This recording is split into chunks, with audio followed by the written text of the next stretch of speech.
শুভ সন্ধ্যা বন্ধুরা। আজ হলো 11 ফেব্রুয়ারি বুধবার। আজকের সন্ধ্যার বিশেষ বিশেষ খবর হলো বরাক উপত্যকা সহ শিলচরের রেল পরিকাঠামো উন্নীতকরণ, রেলপথে যোগাযোগ ব্যবস্থার উন্নতিকল্পে গুচ্ছ দাবি ও প্রস্তাব নিয়ে রেলমন্ত্রী অশ্বিনী বৈষ্ণবের দ্বারস্থ হলেন শিলচরের সাংসদ পরিমল শুক্লবৈদ্য। নতুন দিল্লিতে রেলমন্ত্রীর ভবনে গিয়ে কেন্দ্রীয় মন্ত্রীর সঙ্গে সাক্ষাৎ করেন পরিমল শুক্লবৈদ্য। তার দাবি ও প্রস্তাবের কথা উল্লেখ করে কেন্দ্রীয় মন্ত্রীর হাতে তুলে দেন স্মারকপত্র। এর মধ্যে সবচেয়ে উল্লেখযোগ্য হল শিলচর থেকে রাজধানী এক্সপ্রেস চালু সহ শিলচর লোকসভা কেন্দ্রের অন্তর্গত শিলচর রেলওয়ে স্টেশন বা বদরপুর রেলওয়ে জংশনে একটি পূর্ণাঙ্গ রেলওয়ে ডিভিশন স্থাপন করা। সাংসদ কেন্দ্রীয় মন্ত্রীকে অবগত করে জানিয়েছেন, শিলচর বা বদরপুরে একটি পূর্ণাঙ্গ রেলওয়ে ডিভিশন স্থাপন করা বরাক উপত্যকা এবং প্রতিবেশী রাজ্যগুলোর মানুষের দীর্ঘদিনের দাবি।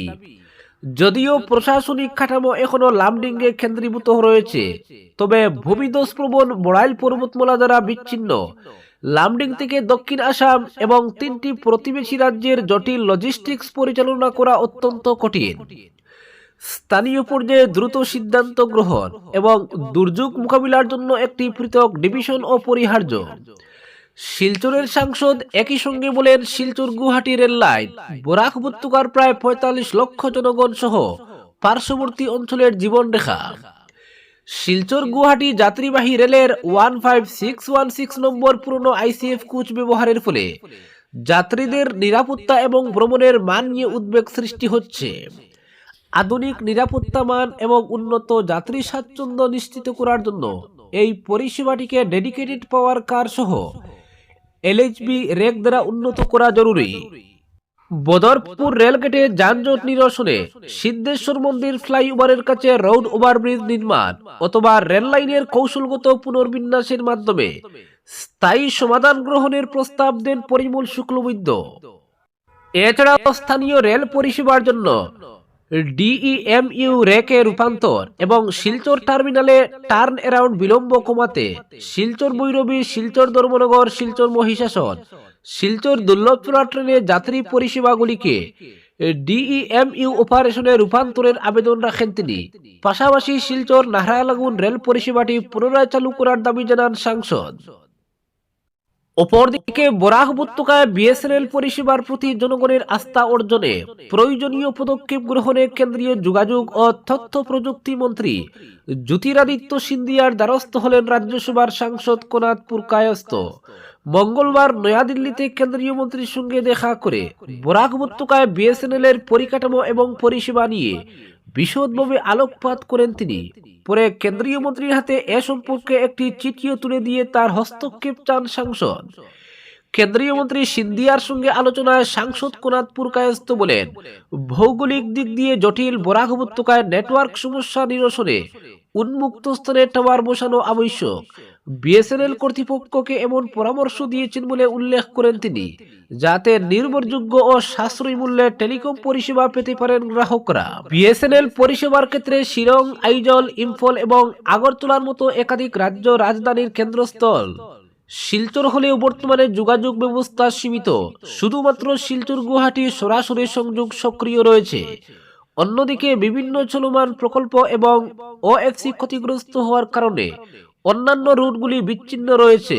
বর্তমানে সড়ক নির্মাণে ইউটিলিটি ডাক্ট বা করিডোর অন্তর্ভুক্ত করার জন্য নাহাইর সঙ্গে সমন্বয় সাধন সময়ের দাবি। এই পরিকাঠামোগত অগ্রগতি ও এফসি নেটওয়ার্ককে সুরক্ষিত করবে, বারবার রক্ষণাবেক্ষণের জন্য সরকারের উল্লেখযোগ্য তহবিল সাশ্রয় করবে এবং আঞ্চলিক নেটওয়ার্কের স্থিতিশীলতা নিশ্চিত করবে।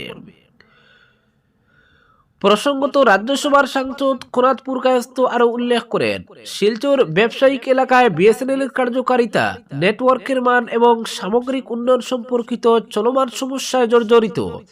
বিএসএনএল এই অঞ্চলের প্রত্যন্ত সীমান্ত এবং গ্রামীণ অঞ্চলে বিস্তৃত টেলিকম পরিষেবা প্রদানকারী একমাত্র প্রতিষ্ঠান হওয়া সত্ত্বেও পুরনো পরিকাঠামো, ঘন ঘন নেটওয়ার্ক বিঘ্ন, দুর্বল মোবাইল এবং ব্রডব্যান্ড কভারেজ, 2021-22 সালে ভয়াবহ বন্যার মতো প্রাকৃতিক দুর্যোগ এবং ভাঙনের সময় পুনরুদ্ধারে বিলম্বের কারণে এই পরিষেবাগুলি প্রতিকূলভাবে প্রভাবিত হয়েছে। শিলচর ব্যবসায়িক এলাকা কৌশলগতভাবে কাচাড়, শ্রীভূমি, ডিমা হাসাও এবং হাইলাকান্দি জেলাগুলির জন্য পরিষেবা প্রদান করে এবং 50 লক্ষেরও বেশি জনসংখ্যার উত্তর পূর্ব ভারতের এই অংশে একটি গুরুত্বপূর্ণ যোগাযোগের মেরুদণ্ড। অপরদিকে বিধানসভা নির্বাচনকে সামনে রেখে লক্ষ্মীপুরে ম্যারাথন প্রচারে নামল বিজেপি। লক্ষ্মীপুরে আয়োজিত যুব ও মহিলা সম্মেলনে অংশ নেন সাংসদ তথা বিজেপির প্রদেশ সভাপতি দিলীপ শইকিয়া। উত্তর ও দক্ষিণ লক্ষ্মীপুরে দুটি পৃথক বিশাল সম্মেলনে তিনি অংশগ্রহণ করেন। লাবক ও লক্ষ্মীপুর বাগানের বিস্তীর্ণ মাঠে আয়োজিত এই সম্মেলন কার্যত নির্বাচনী জনসভার রূপ নেয়। সভামঞ্চ থেকে দিলীপ শইকিয়া অতীতের অবিজেপি সরকারগুলোর তীব্র সমালোচনা করে বিজেপি সরকারের উন্নয়নমূলক কর্মকাণ্ড তুলে ধরেন। ভাষণে প্রদেশ সভাপতি বলেন, দেশ স্বাধীন হওয়ার 78 বছর অতিক্রান্ত হলেও প্রকৃত উন্নয়ন হয়েছে বিজেপির আমলেই। প্রধানমন্ত্রী নরেন্দ্র মোদী ও রাজ্যের মুখ্যমন্ত্রী হিমন্ত বিশ্ব শর্মা দেশ ও রাজ্যবাসীর স্বার্থে নিরলসভাবে কাজ করে চলেছেন, যা আগে কখনো দেখা যায়নি। প্রধানমন্ত্রীর আশীর্বাদে মুখ্যমন্ত্রী রাজ্যের সার্বিক উন্নয়নে নজির সৃষ্টি করেছেন বলেও মন্তব্য করেন তিনি। একই সঙ্গে লক্ষ্মীপুরের বিধায়ক তথা মন্ত্রী কৌশিক রায়ের ভূয়সী প্রশংসা করে তিনি বলেন, প্রথমবার বিধায়ক হয়ে কৌশিক রায় লক্ষ্মীপুরে উন্নয়নের জোয়ার এনেছেন। যদিও তার ভাষণে বারবার প্রধানমন্ত্রী ও মুখ্যমন্ত্রীর নেতৃত্বের কথাই বিশেষভাবে তুলে ধরেন দিলীপ শইকিয়া। অপরদিকে রামকৃষ্ণনগরে দুটি রাস্তার শিলান্যাস করলেন বিধায়ক। উন্নত যোগাযোগ ব্যবস্থায় উন্নয়নের চাবিকাঠি, বললেন বিজয় মালাকার। যে কোনো এলাকার সার্বিক উন্নয়নের জন্য সর্বপ্রথম প্রয়োজন উন্নত ও মজবুত যোগাযোগ ব্যবস্থা, এই মন্তব্য করলেন রাতাবাড়ির বিধায়ক বিজয় মালাকার। রামকৃষ্ণনগর বিধানসভা কেন্দ্রের অন্তর্গত 1 নম্বর ওয়ার্ডে 2025-26 অর্থ বছরের পকিপথ প্রকল্পের অধীনে দুইটি রাস্তার শিলান্যাস করেন বিধায়ক বিজয় মালাকার। এদিন প্রথমে নরেন্দ্র সংঘ ক্লাব থেকে কাছাড়ি রোড হয়ে কালীনগর পার্ট 2 পর্যন্ত রাস্তার শিলান্যাস করেন বিধায়ক বিজয় মালাকার। এই রাস্তার জন্য 75 লক্ষ টাকা বরাদ্দ হয়েছে। এরপর চাঁদখানি বাইপাস রোড থেকে চান্দরায় পর্যন্ত রাস্তার শিলান্যাস করেন তিনি। ওই রাস্তার জন্য 44,61,000 টাকা বরাদ্দ হয়। অপরদিকে উদারবন্দে বহিরাগত প্রার্থীকে মেনে নেওয়া যাবে না, নাগরিক সভায় বার্তা একাদশ প্রত্যাশীর। এক সময় যারা লক্ষ্মীপুরে আরএসএস শিবিরে হামলা চালিয়েছিল, যাদের নির্দেশে হামলা করা হয়েছিল, সেই শক্তি এখন উদারবন্দে গাঁটি গেড়ে বসতে চাইছে, তা কোনোভাবে বরদাস্ত করা হবে না। পড়ন্ত বিকেলে উদারবন্দের 11 টিকিট প্রত্যাশীর সমর্থনে উদারবন্দ জিপি এলাকার রাজনৈতিক সচেতন নাগরিকদের নিয়ে আয়োজিত নাগরিক সভায় পরিষ্কার বার্তা দেওয়া হলো। সেই সঙ্গে প্রত্যেক বক্তার বক্তব্যে বহিরাগত কোনো প্রার্থীকে উদারবন্দে মেনে নেওয়া যাবে না বলে এক সুরে আওয়াজ উঠে। স্থানীয় ব্লক অডিটোরিয়াম হলে আয়োজিত সভায় সভাপতিত্ব করেন প্রবীণ বিজেপি কার্যকর্তা নির্মল চন্দ্র চন্দ। মঞ্চে উপস্থিত ছিলেন ব্যবসায়ী বাবলু দাস, অমলেন্দু চৌধুরী।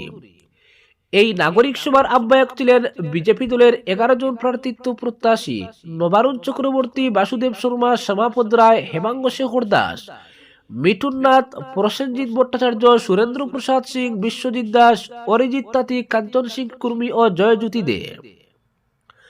সবার উদ্দেশ্য ব্যাখ্যা করতে গিয়ে অন্যতম আহ্বায়ক বাসুদেব শর্মা বলেন, এখন বিজেপির সুদিন এসেছে, ফলে উড়ে এসে জুড়ে বসতে চাইছেন অনেকে।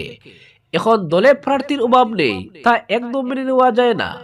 বাসুদেব শর্মা উদারবন্দে বিজেপির উত্থানের দিনগুলোর কথা উল্লেখ করতে গিয়ে কংগ্রেসের দখল থেকে উদারবন্দ আসন ছিনিয়ে নেওয়ার সংগ্রামের দিনগুলোর কথা স্মরণ করে বলেন, উদারবন্দে বিজেপির ভিত তৈরির ক্ষেত্রে অক্লান্ত পরিশ্রম করা ব্যক্তিরা আজ বঞ্চিত।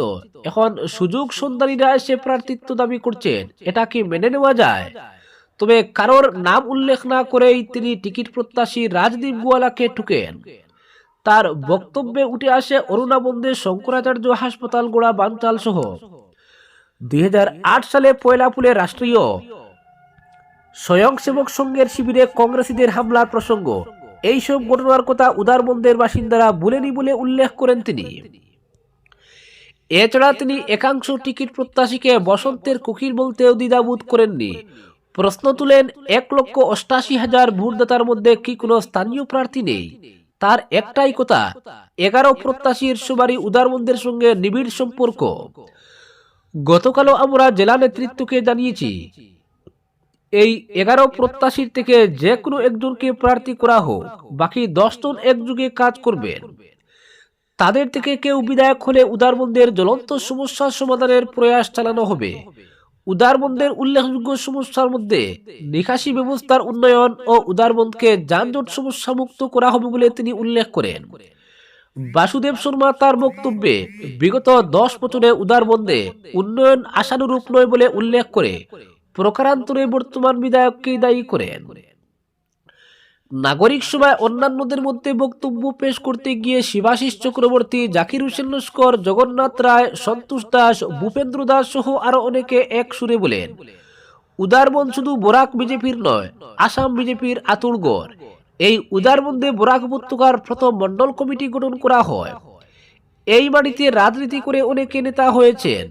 কবীন্দ্রপুর কায়স্থ বেণী মাধব দাস, দ্বারিকা প্রসাদ যাদবের মতো মহান নেতারা উদারবন্দের মাটিতে দাঁড়িয়ে কাজ করে গেছেন। যখন দলের জান্ডা ধরতে মানুষ ভয় পেত, তখন তারা উদারবন্দের মতো প্রত্যন্ত অঞ্চলে এগিয়ে এসে কাজ করায়। আজ দল এই পর্যায়ে গেছে উদারবন্দে। তাই এই উদারবন্দে উড়ে এসে জুড়ে বসে বহিরাগত নেতাদের দপদপানি উদারবন্দবাসী মেনে নেবে না। ফলে এই 11 জনের মধ্যে যে কোনো কাউকে দলীয় টিকিট প্রদান করতে হবে বলে দাবি তুলেন নাগরিক সভায়। আজকের বিশেষ সংবাদ এখানেই সমাপ্ত।